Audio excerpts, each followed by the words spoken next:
Okay, ladies and gentlemen, please take your seats. This is going to be a little more formal. I'm going to just say a few words about you. So then you can... Okay, ladies and gentlemen, please take your seats. Okay, you've already heard a little bit about John Abele, but I do want to take a moment to formally introduce him for those of you that don't know John. He double majored in physics and philosophy at Amherst College and later co-founded Boston Scientific, a $153 billion biotech and biomedical engineering firm and multinational manufacturer of medical devices that span the therapeutic spectrum. He received the American Society of Mechanical Engineers Medal back in 2010. And he also served as chairman of FIRST Robotics, very close to all of our roboticists' heart, a high school robotics competition, and I looked this up, that last year had 86,700 students, 27,000 mentors from 28 countries. So first of all, on behalf of roboticists and budding roboticists everywhere, thank you, John. We all owe you a great debt of gratitude. As I mentioned, John and I have been lunching together for about 20 years now, so I consider him a very valuable mentor and very much appreciate the time that he's donated to us this morning. John, the floor is all yours. Well, thank you. And what a fascinating sort of reintroduction as you keep telling this, and you and Mike traveling around. So already I've nominated you for the Nobel Prize. But you've got a ways to go, by the way. A few little things you have to do. But as you just listen to what you do, my thing is, number one, this can go in a million directions. But also, you need some graphic experts here. And I was talking here to about a woman named Felice Frankel. I don't know if you know her, but she has done more covers for Scientific American in Nature than any other single person, and goes all over the world. And there's a magic of how you use graphics and symbols to explain complex things. And I just admire people who do that, but that's the way you're going to have to do it to reach these broad groups. So this is the problem you are facing, I submit, is going to be that collaboration. And there's a paradox of collaboration because you can collaborate in many ways, and let's just sort of talk about it. Basically, you know, the definition, working together to achieve a common goal, and particularly when you have things that are of broad interest to many people, and absolutely computational organisms, as you keep going, you know, could have the same take over the world concern that a lot of people, the conspiracy theorists, go wild with this. And you can have many different forms of collaboration, and that, to me, is something to understand, that it can be physical, it can be virtual, it can be long, short, asynchronous, all of these things. But they can also be at the same time. And this is the way you can reach different audiences, which you are going to want to do. And you're probably going to have to develop different languages that help you in that way. There's multiple levels of collaboration. Some of it is intuitive. When you walk down the street, at least if you're not got your face in your smartphone, you don't bump into people. It's just automatic.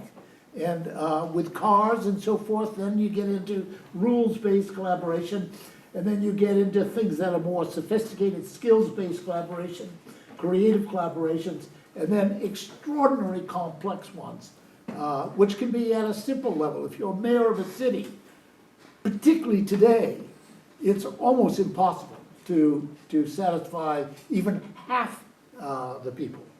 So these are the backgrounds. And there are lots of attributes in any collaboration. Obviously, clarity of the desired outcome. A lot of people get trapped in figuring out, is it the number of vaccines you take? Well, that's the easier thing to measure, but in fact, the key measure is the outcome, the health of the people. It's just harder to measure.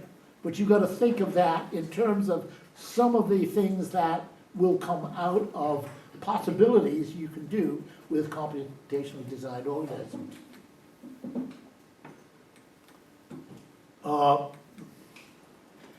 Here are the examples of different types of collaboration. You can have sort of the command and control, the military sort of version of it. You can facilitate it. It can be self-organizing in some cases, which are fascinating. And to a certain extent, that is what you're doing right now, because you are collecting early adopters, but you're looking at the problems from different perspectives. Egalitarian, adversarial, particularly adversarial. Now we're getting into the legal side of the world. And mass collaborations. And think of crowdsourcing. People don't understand what crowdsourcing is. It's networks of networks. And it's one of the most powerful ones that can be. How do you apply that to this field? And you need a different strategy to handle those. Obviously, lots of barriers to collaboration, conflicting cultures and silos, egos, messenger killers, as nice as they are, some ways can really kill you. Pontificators, they don't have to, all they do is they never stop. Hidden agendas and vested interests. And a lot of people don't ask the right questions to find out whether those are going to be issues or not.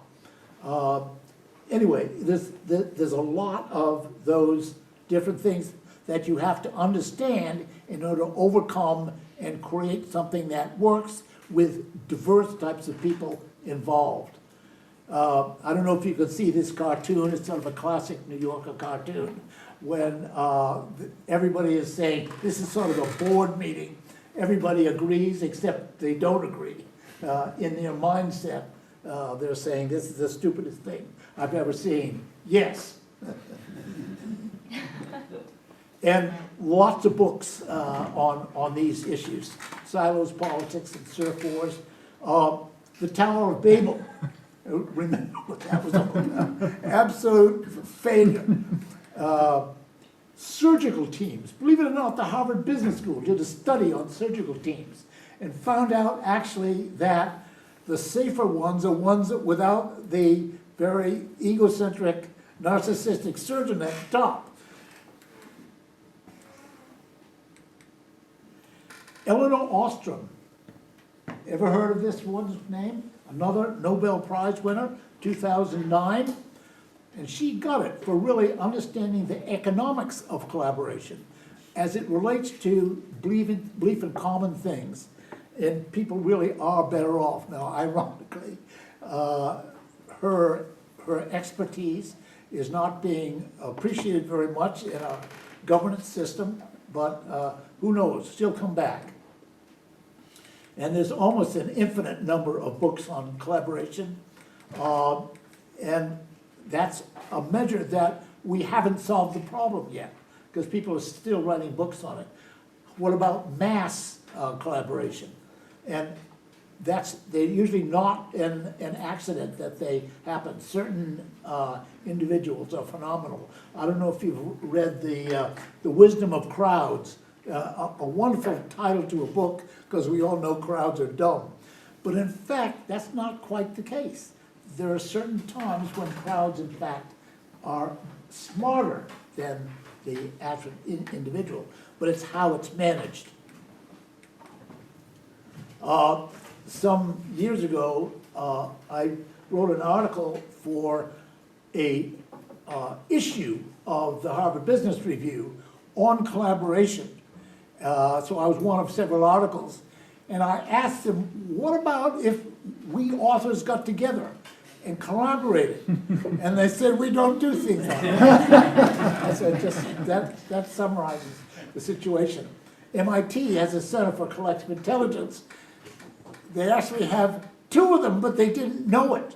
which is another perfect example of the fact that even at high levels. So let's just assume that Ray Kurzweil's prediction of what's going to happen in the future is correct, that new technology continues to accelerate, and there are lots of reasons for that. It's obvious in some ways: improved access to information, easier access to experts, so you can learn faster and more easily, powerful collaboration tools, and that will evolve as ICDO and FONA and other related organizations continue to grow. More powerful tools for building and testing, the whole concept of building copies, digital copies of what you're going to do, and so forth. And there's just more people doing it. So as a result, the technology goes faster. And unfortunately, so does the social dynamic, which of course has been changing recently and making it extraordinarily difficult to collaborate. How ironic. In the medical world, but I think this is true more broadly, technology development is ahead of technology assessment. Technology assessment takes more time, and therefore figuring out ways to do that faster has got to be a task. How do you figure out examples of experiments that will be obvious and demonstrate to people what is going on? That's part of the education process. Some people are really good at that. In my world, of the medical technology world, this guy was Swiss at the time that we met, but he was born in East Germany and ended up in the United States. He's the father of the concept of angioplasty, the idea of using a catheter to open up narrowed vessels in bodies. And he did some things right and some things wrong, as all great people do. He was a phenomenal speaker. He gave the most wonderful talks to hostile audiences that I've ever seen. And basically, he came up with this counterintuitive innovation. How do you develop, teach, and regulate new medical technologies and procedures? So the FDA, in the US anyway, is given the authority to do that work. They are constantly being attacked by the people who say you're going too slow and you're going too fast. So no matter what, that's a challenge. So if you're working with them, your job, in order to get regulatory approval, is to make it easier for them to answer their critics. With that mindset in mind, you'll do a lot better. So the idea of coming up with simpler explanations of some of the different applications and what it may lead to becomes an important element. Here's an example, a picture from the late 1800s of a medical procedure being taught. Now, if you're in the back of that audience, you're not going to see too much. And even if you're close, you're not going to see too much. Here's an example of one of the very first, what are now called live demonstration courses. So new procedures are done in front of a fairly large crowd. In this case, this is just 100 or so. But in fact, we now do it in front of many thousands. Obviously, some of that's virtual, but sometimes we'll have 5,000 people in the same room. And we use different techniques to find out what they are thinking. So here are the problems of developing new technology and doing a demonstration. Well, number one, not many people could see or hear. So the solution is use what the sports world has learned to do, is video with all sorts of tools, instant replay, autonomous overlays, multiple views. And if you see now some of these educational programs, they'll have 10 screens. So you've got to be a multitasker. But what happens is, if you don't know a lot about the techniques they're using, you can look at something instantaneously that gives you a simple explanation.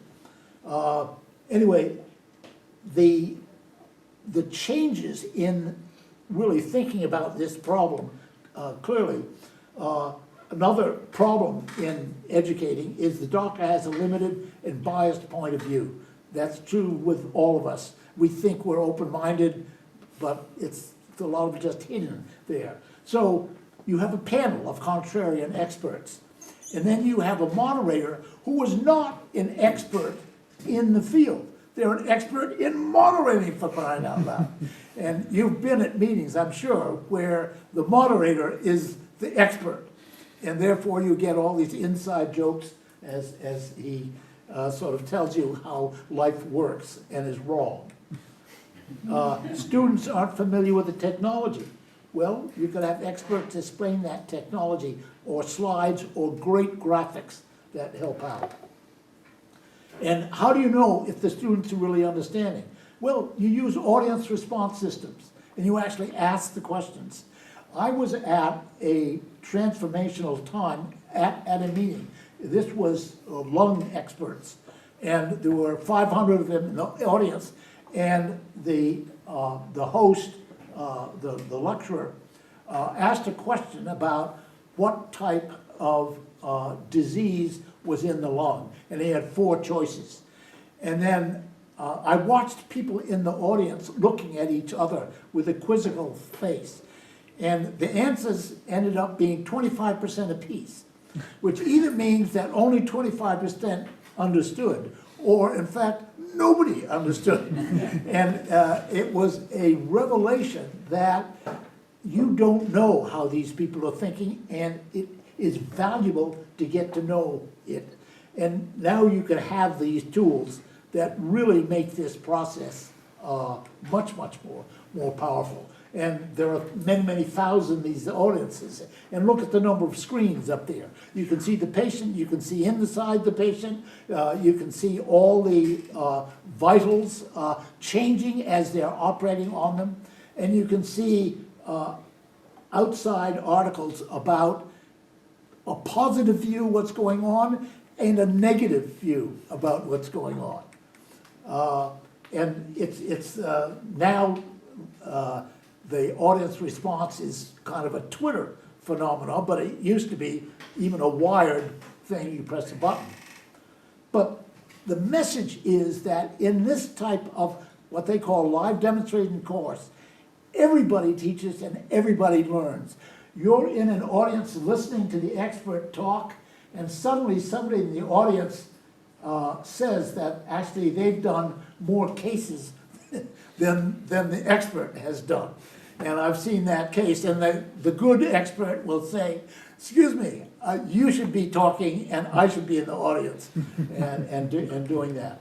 So the collaboration principles then of this live demonstration course, which by the way, this is started by a group of doctors who were not part of the establishment. In fact, who were skeptical of the establishment.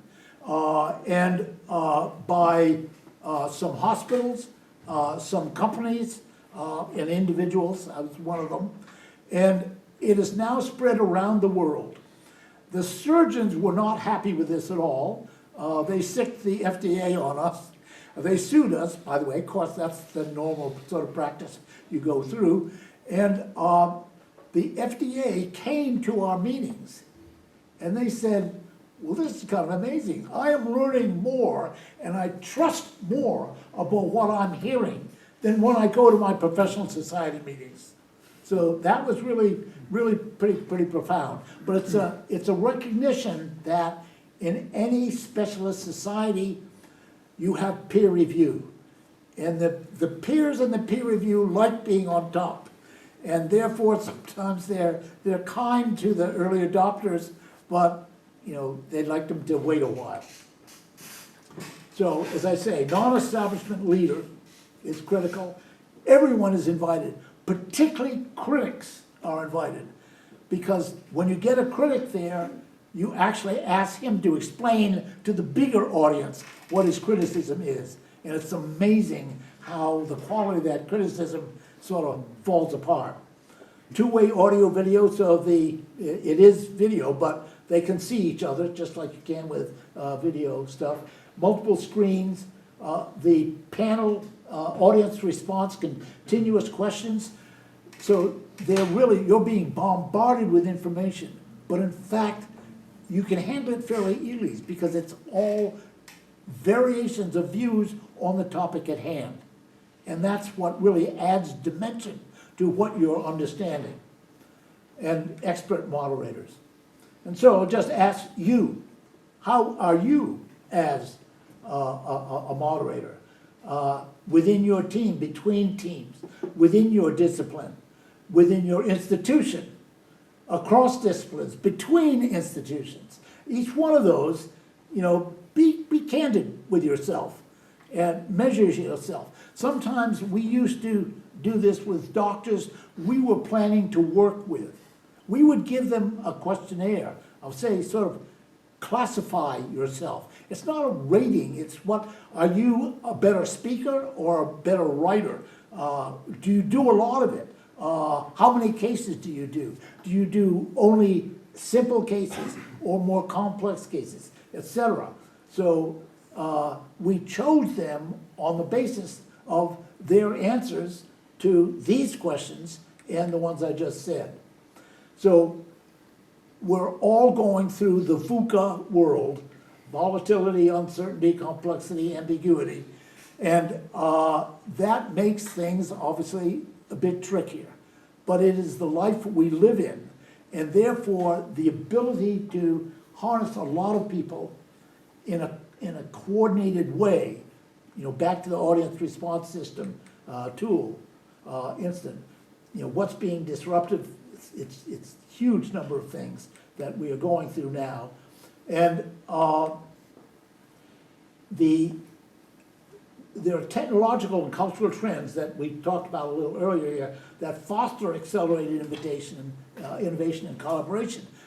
This concept of the live demonstration course, which I would argue you can do, and you're going to be doing part of that here. So many compliments, and I think everybody benefits from that.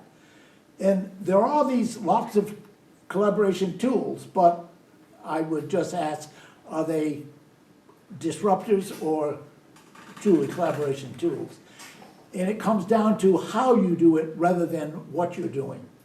Collaborations don't just happen. They've got to be designed and curated. And the paradoxes, that's in the title here, are rather critical. You've got to cede control in order to gain control. The more you share, the more you gain. You've got to maintain curiosity, but also demonstrate confidence. Now, if you're a leader and you're demonstrating too much curiosity, where's the decider in chief, if you remember those words from an older president? Being confident but humble. That's something, by the way, that graduates of FIRST Robotics, because we asked the schools they went to, because a lot of schools would come to our robotics competitions. They wanted those kids. And they said the reason we like them, everything else being equal, is they're confident but they're humble. And we want them as examples. So understanding the delicate balance between too much and too little bureaucracy. You've got the legal world on top of you. You've got innovative thinkers on asking you to do things and so forth. So these are all the basic elements of, there we go. So this is the last slide. Are we going to get to this point someday? Some people are already doing this, as you know, and I don't know if you're going to get into the thought control of so forth, because people are talking about that. But it comes back to what you do with your not-for-profit here in terms of building this field is going to depend upon these factors, and I wish you well. But I love the attitude I'm hearing so far. Thank you. Thank you, John.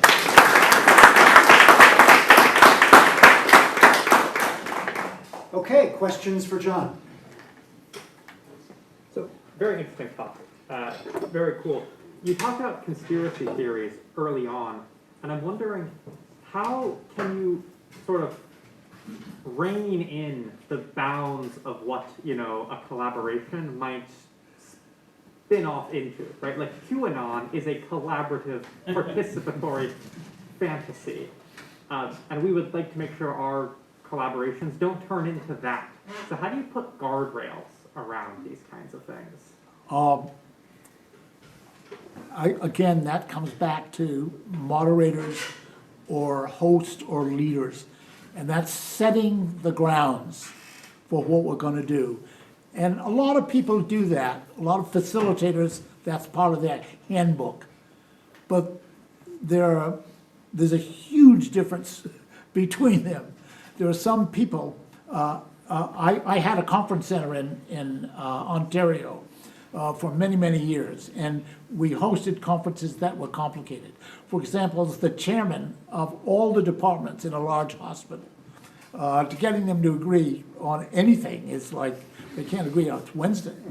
And, but it is a skill set, and telling stories can be very, very powerful. And it goes beyond the words itself, but just examples of behavior that really leads to something.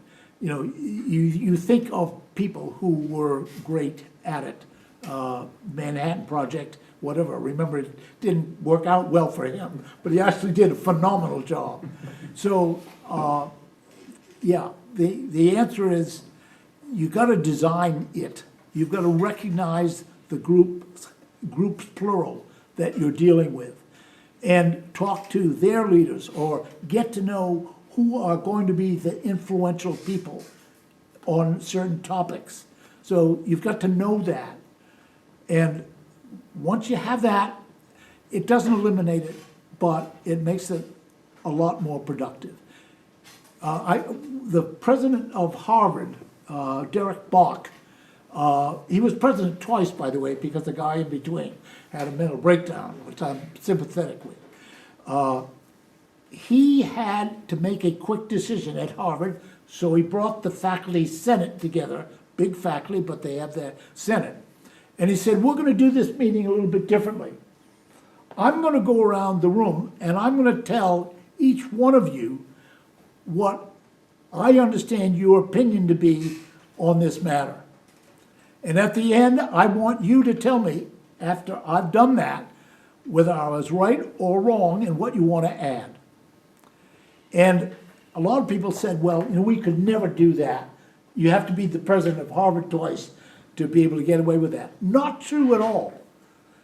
When you have a meeting and you recognize that this could go off ground pretty quickly, you want to pick somebody to start who is going to have a calming voice.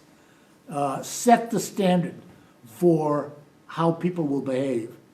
You don't want that person to come at the end, because then the damage has been done. So that's just two ways of thinking about it. Cool, thank you. Yeah.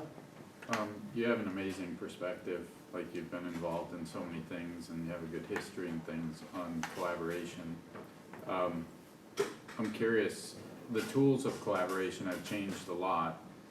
How have humans changed over time collaborating?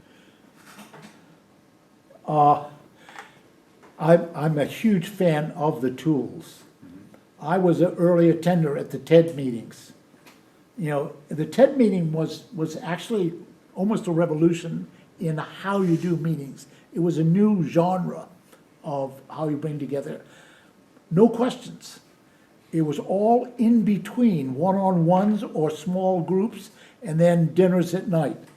Now, it happens with a lot of meetings, but it was an example of how you can change the way people think. And you usually get changed in the process.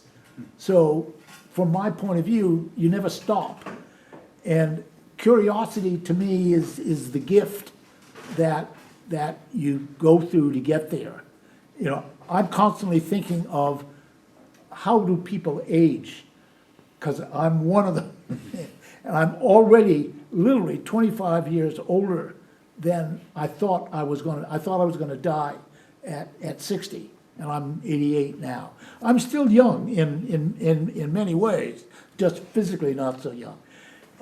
But I'm also aware there are a lot of other older people around that are doing well and some who are doing not well. And it's fascinating to understand that, to recognize that you can lose out an immense talent, like retiring people from a business or an organization. Let them work part-time so they can contribute. And now you don't want them to, over demand or whatever it is. But these are all ways of taking advantage of how the trends, the social trends, are changing. And with all these incredible technical tools, how are you going to respond to those capabilities? I frequently give a lot of talks, and particularly in medicine. But one other thing I like to do is give a talk about a new technology that nobody has ever heard of. And it's not that hard. I just read different things than them.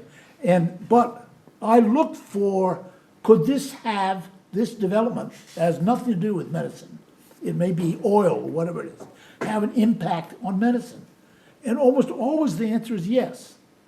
And the idea is to surprise them, shock them a little bit in the listening so they don't get trapped into making the same old assumptions that everybody does. Thank you. Anyway, I think you got one question back. Oh, yeah. Tristan. You made a few references to someone having a calming voice, the right amount of confidence, but with humility. I'm curious, what is your take on the other soft skills that are important in bringing people together and maintaining focus? Things like charisma, where maybe too much is bad, the right amount might be helpful. What do you think? I missed the question part of that, sorry. What other soft skills are essential in bringing people together and forming these useful group structures? Well, number one, sort of setting an example of being curious and also expressing the way a good question is helpful to be understood by a group. That, to me, is a skill I admire. My partner, in our board meetings, for example, was very good at that. There were a lot of very bright, famous people, so forth. So there was always this risk of how were they going to respond. And humor becomes an incredibly powerful tool. Humor also can kill you, particularly internationally. Oriental humor is a little bit tricky here. So that to me is kind of how you can change the way people expect you to be. A lot of people will go, because they have an expertise, they will go into a meeting just like Josh did in Geneva and say his words, then leave. The problem with that is you can't customize what you're saying to the audience. And therefore, talking with people just one-on-one to get a sense of what their view is going on becomes very, very important to help do that. Yeah. John, I'm curious, I'm guessing everybody here is probably a technology optimist because we're all here talking about xenobots.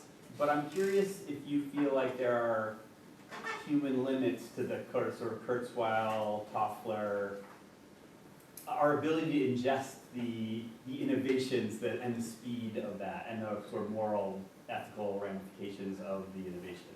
Like, over your long history of experience, have you seen positive signs of that? Do you worry about that? I'm curious where your head is. It's kind of interesting you say that, because our company was interesting because my partner and I were actually very different. He had been a successful businessman. I had had a little company, but we had created big impact in the field.